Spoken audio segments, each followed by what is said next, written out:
ఏ విధంగా మీరు అసలు మాట్లాడతారో నాకు అర్థం కావడంలే. అంటే చంద్రబాబు నాయుడు తమాషగా ఉంటారు, ఆయన చెప్పింది అంతా మర్చిపోతారులే అనుకుంటారు.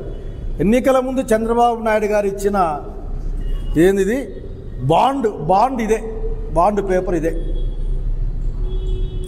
దీంట్లో ఆయన ఏం చెప్తాడంటే పరస్పర సహకారంతో అందరూ పనిచేస్తాం, అన్నీ అమలు చేస్తాం వాగ్దానాలని, ఎటువంటి షరతులు లేకుండా అని సంతకాలు పెట్టాడు ఆయన. పవన్ కళ్యాణ్ గారి సంతకం ఈడుంది, చంద్రబాబు నాయుడు సంతకం ఈడుంది. ఇవి గ్యారంటీ కార్డుల కింద ఇంటింటికి పంచారు.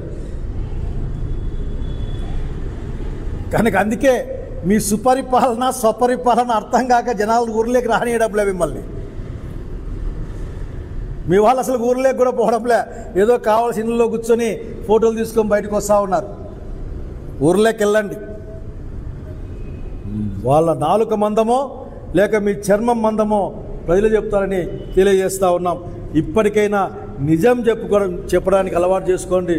బాబు గారు, రాజశేఖర రెడ్డి గారు చెప్పిన ఒక మాట నేను గుర్తు తెచ్చుకుంటా ఉన్నాను. బాబు మిమ్మల్ని ఉద్దేశించే ఆనాటి మీ రాజకీయాలు కలిసి చేసిన వాళ్ళు, అట్లా ఒకప్పటి మీ స్నేహితుడు ఆనాటి ముఖ్యమంత్రి ప్రతిపక్షంలో మాట చెప్పాడు. ఏంటంటే, బాబు నీకు శాపం ఉందయ్యా, నిజం చెప్తే తల 1000 ఒక్కలవుతుందని నువ్వు నిజమే చెప్పవయ్యా అని చెప్పాడు రాజశేఖర్ అసెంబ్లీ సాక్షిగా.